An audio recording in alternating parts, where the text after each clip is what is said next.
We're spending 22 minutes today with John McEnroe. Great to have you here. Now I get it. That's why they're all sitting there in the darkened theater. I thought they were fans, long-lost fans. I have a feeling they probably are. So you're going to be playing at the Barclays in January. Tell us a little bit about that circuit. Well, we've been trying to sort of make this seniors champion circuit work for many years. I mean, Jimmy Connors started it 20-something years ago, and I played on his, and Jim Courier has taken over the mantle here in the States. We play worldwide, so right. The idea is to bring some great players, hopefully together. Hopefully people will think that.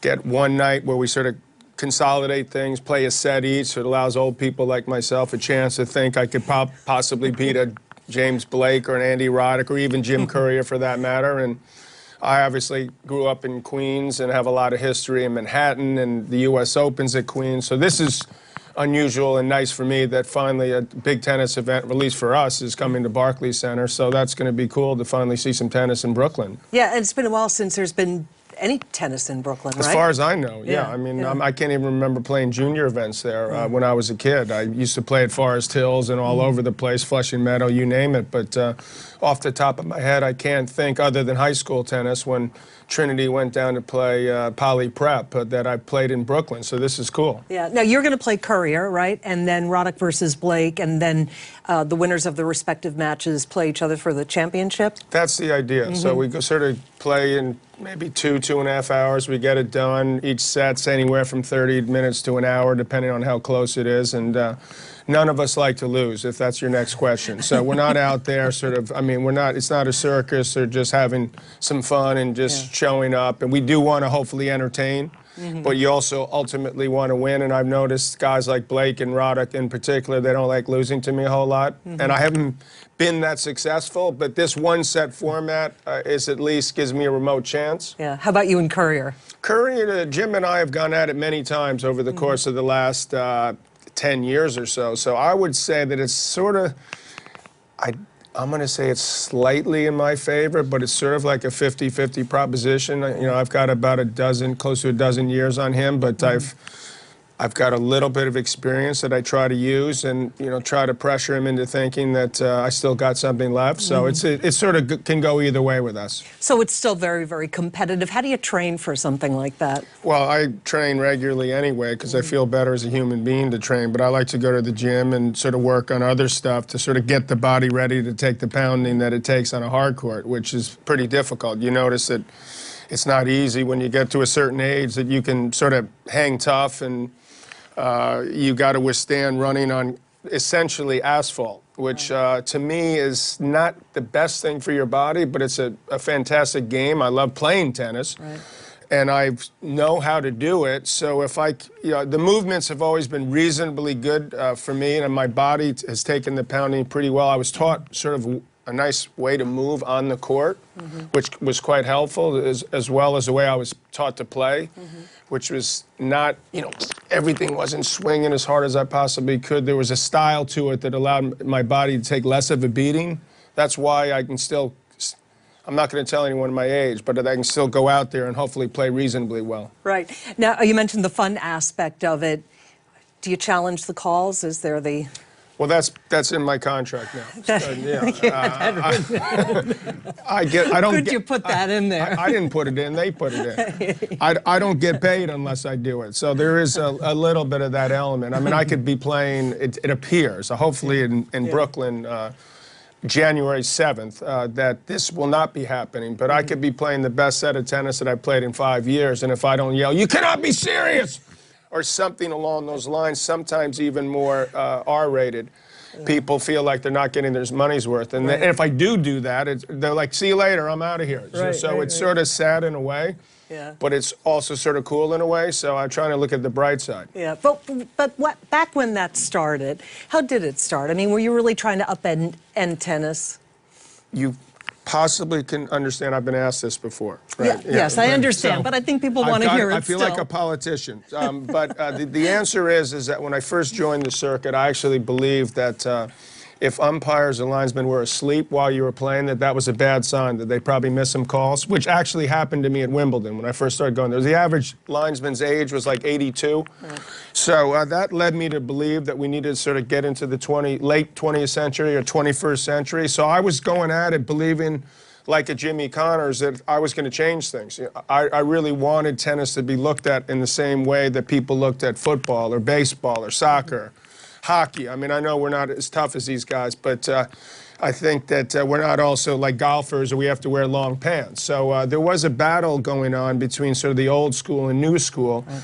And eventually, over the course of 10 years, it appeared that nothing was changing. Mm-hmm. And then I had kids, and then it seemed to me that that wasn't setting maybe quite as good an example to my kids if that was all I was known for, was my yelling. So I tried to sort of recognize that maybe I got to play within the system a little bit, mm-hmm. but here we are 40 years later, because in 2017 will be my 40th anniversary of playing Wimbledon for the first time and getting to the semis. It doesn't seem like that much has changed. Right. So I'd like to see a little bit more change. Is there somebody that you would like to see join this current circuit that you haven't been able to play with, that you haven't been able to lure there to play with you? Roger Federer's of age. Mm. That would be a bad scenario to have to play him, but it would be awesome to play him. Yeah. I'm sure that he would blow me out. But you always want to play the best guys. I mean, I played anyone from Jimmy Connors to Borg to Sampras to Agassi. Roddick's 34 years of age right now. I'm 57. He would be top 20 in the world were he to be playing on the circuit right now, I believe. There's no question in my mind that he still has one of the biggest serves in the game. James Blake had to retire maybe somewhat prematurely through some injuries, but to me, is still one of the fastest players, even on the main tour. Mm-hmm. So that leads me to believe that perhaps before this event, we should change it to 45 and overs. Mm-hmm. So I have a better shot against these guys, because these guys seem too young to me. I like that strategy. Do you think Federer, who would you say is the best to ever play the game? I know another question you probably get asked all the time. Federer and Nadal would be like my first two. Mm-hmm. It's tough to say. I think Federer overall has stayed healthier longer and been more consistent. On a given day, if the two guys were playing their best against each other, I would take Nadal over Federer. I think his game matches up better against him. But, I mean, you're talking about, obviously, amazing players. And Rod Laver was my idol when I grew up. He was a lefty from Australia, so I loved him. So I always throw him in the group. And Sampras, to me, would be the greatest fast court player. He was the most difficult guy that I ever had to play. I didn't play him much because he was quite a bit younger than me. But when he did, that's part of why my hair is completely gray now, along with my kids and a few other things. But, you know, dealing with Sampras was not fun. He's been on this circuit, too, right? He's played on the circuit. He seems somewhat ambivalent about how much he wants to play, but he could still bring it if he wants to. But why is that? Where is he? Is he here? I don't know. Did he ever tell you? You know, I think that hopefully he'll realize that it's actually like a great alternative as you try to explore other avenues in your life. That's sort of what it's been real good for me. I mean, the fact that in tennis you can still get out there is an incredible thing to me, unlike American football, unlike hockey, unlike basketball. None of these guys, you don't see them out there playing games, or there's an exhibition of the late, great football, but they're cripples, half these guys. I mean, I feel bad for them. It's terrible. I mean, but tennis, it is a game for life. So hopefully Pete will start to be out there a little bit more. People still talk about you and Borg. Forget about the HBO documentary, now a movie's being made. Shia LaBeouf. Yes, that's true. What do you think about the casting there? Who's going to play you? I don't know much about him. I've heard he's crazy, so this actually could work. I'm not sure. But he's apparently, from what I understand, a really good actor, and he's gone sort of into this. And he sent me some crazy email like, I'm going to make you proud. Because I haven't actually spoken to him, and I haven't actually seen the script. They didn't have you on the set? Not as of this time. So I don't know. This is going to be a shot in the dark, but obviously, hopefully, it'll be good. I mean, because that was an important part of my life. There's no question. Sure. Maybe the most important match I ever played. Yeah. Why do people still focus on that match? Well, I don't know exactly, but I know that over the course of a 15-year career that I played on the main circuit, there was probably 2 or 3 matches that I felt like something amazing was going on. But by far, the biggest was that one. And as I was playing, there was this electricity with the fans. It was something that you could sense was going to be, to me at least, memorable. And then when we played this famous tiebreaker and I won it, I thought to myself, okay, this is it. I got him now, because he had won 4 in a row coming in, 4 Wimbledons in a row. And then I thought he's going to let down. He's going to be bummed out. And that didn't happen. Much to my chagrin, he actually dug in and showed me something about even being a greater champion than I realized, and made me realize that I had to do more in order to sort of become Wimbledon champion, like get fitter, get tougher mentally, be hungrier. So it was a great learning experience, even though it was horrible at the time. But I did feel, as I left that court, and the days and weeks and months ahead, and even decades later, people have come up to me and shown more respect and talked about that. I think, you know, that's a 15,000 seat stadium, and I would swear 100,000 people have come to me and said they were at the match, you know, in the stadium. I'm like, well, there was only 15,000, but that's a good thing. So I feel good that, in a way, I'm part of history. Yeah, and it was kind of like a historic chemistry between you guys. What was it? I mean, you were buddies. We were buddies. We remained buddies, which he's one of the few guys I actually do get along with. It's not easy when you're playing one-on-one to sort of be, hey, buddy, how's it going? What's for dinner? So while it's happening, you're sort of figuring out ways to get edges on guys. So that doesn't lead to great friendships. But for whatever reason, very early in my career, Bjorn Borg, who was already sort of this amazing champion and had this incredible aura about him, he sort of took me under his wing. Yeah. I was actually playing him one time, and I was going crazy. I know this is hard to believe. And it got to 5-all in the final set, and he literally went like this, and he said, come up to the net. And I'm like, oh, my God, this guy's going to tell me I'm the biggest you-know-what of all time, and not kind words.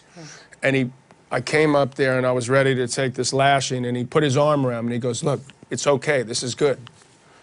And that reverberated through the locker room even. I mean, it actually gives me goosebumps now, because it gave me respect among the other players that he had sort of accepted me in a way. Yeah. And he sensed something maybe before I did, that there was this great, even though we're obviously total opposites, the way we played, the way we looked, the way we acted, that we actually were more similar personality-wise, and I realized at the time, maybe he did, but we actually have similar personalities, and it just, I wish he had played longer. I mean, he actually quit when he was 25, which was, to me, like the worst thing he could have done. I mean, I was so disappointed when he quit. I tried to talk him out of it for a couple of years, because it was so exciting to play him. When you did, and when you took your first sabbatical, and then, did you feel like you were ready? Do you have any regrets about any of your career decisions? Well, I think everyone has regrets about career decisions. When I took time off, it was probably 5 or 6 months. Now, if you think about the bigger scheme of things, that's not very much if you're trying to become a better player. I mean, my plan was, I had sort of gotten a little bit burnt out after 8, 9 years on the circuit. I was 27 years old. Bjorn had left the scene years before, which was like extremely depressing for me, but I sort of moved on. I had no choice. I was about to have a child. My first child, Kevin, was going to be born May, and I was, at that time, thought it's a good, perfect time to regroup and sort of get a fresh perspective and become a better player. That was the plan. Unfortunately, it didn't work out that way. You know, I mean, I was absolutely believed that I was going to be better than I was when I came back, but I never even got to the level that I was at when I stopped. Yeah. Tennis nowadays, is there a lot of personality in it? Is there excitement? Is there a great rivalry? Well, there's great rivalries. The excitement level, to me, perhaps because of the money or the seriousness, and there's more at stake, and that they all have their own entourages. I don't sense that same intense dislike. It doesn't have to be that way. You mentioned Borg, we got along. I mean, obviously, Connors and I didn't get along. Lendl and I didn't get along. All these guys seem to get along. You know, Nadal, Federer.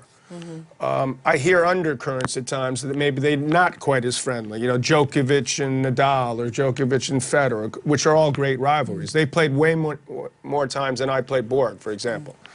So clearly, in a one-on-one sport, that's essential, that you have great rivalries, or else it just doesn't live up to what it can. So, I mean, I think, you know, I know this isn't a big shock to you or anyone else, this huge audience we have here, that I like to see emotion on the court. I like to see players, wear their hearts on their sleeves, and so do fans. Yeah. Because we don't, I can walk in here and I'm wearing a Knick jersey or whatever, and I grew up in New York. So no matter who, in a way, is on the team, I'm going to root for the Knicks, right? No offense to the Barclays Center, where I hope that Brooklyn gets good, because the Knicks, Nets would be great. Yeah.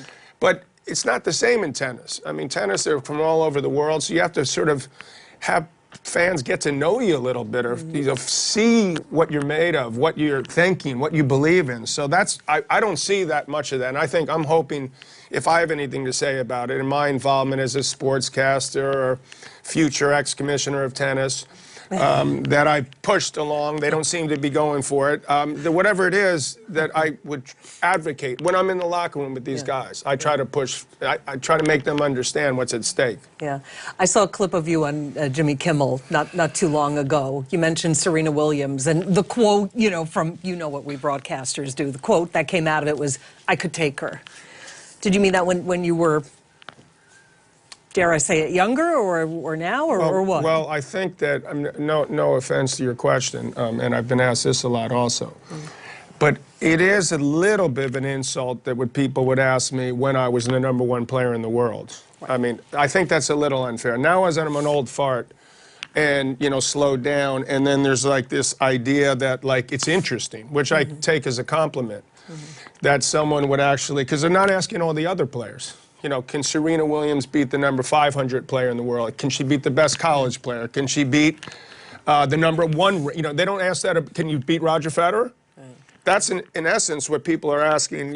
Martina Navratilova, when she in the mid-'80s, we were both #1. Do you think I could beat her? So I sort of have learned to take this as sort of a compliment. Recently, as I've gotten older, I've become somewhat concerned about my ability to beat Serena. More so than in the past, where I didn't have a concern. In addition to the fact that my 4 daughters, I have 2 boys and 4 girls, my 4 girls all think I would lose to her. So I've got this thing where I thought Hillary was going to be president because the women would all get behind her. And Trump had sort of gotten himself in a bit of hot water with some of his comments. And yet that didn't happen. And so now it seemed to be people are lining up along sort of male and female, like McEnroe, girl, no chance. But maybe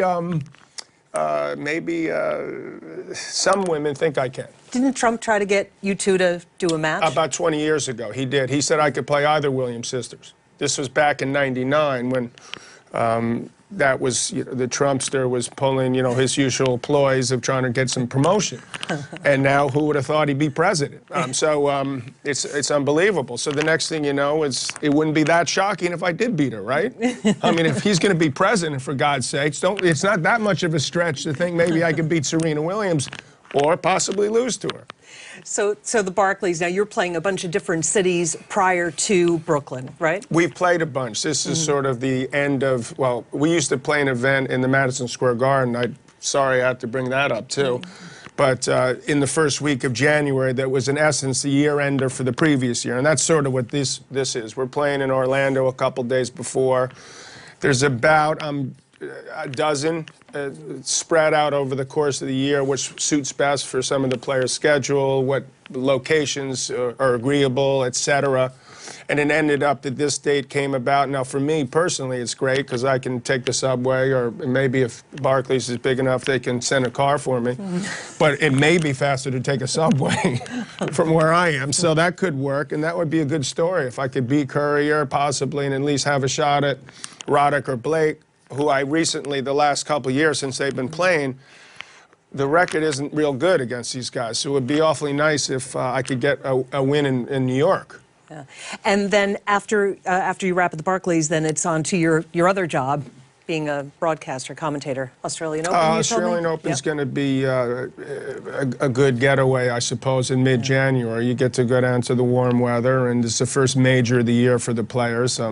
I don't go to that every year, but I think it's a fun thing to go to. Maybe I can get my wife to come with me, get a little break, and we'll see what happens. But that should be exciting, and then I'll sort of see if I still got it in me after my big Barclays win, whether I can still...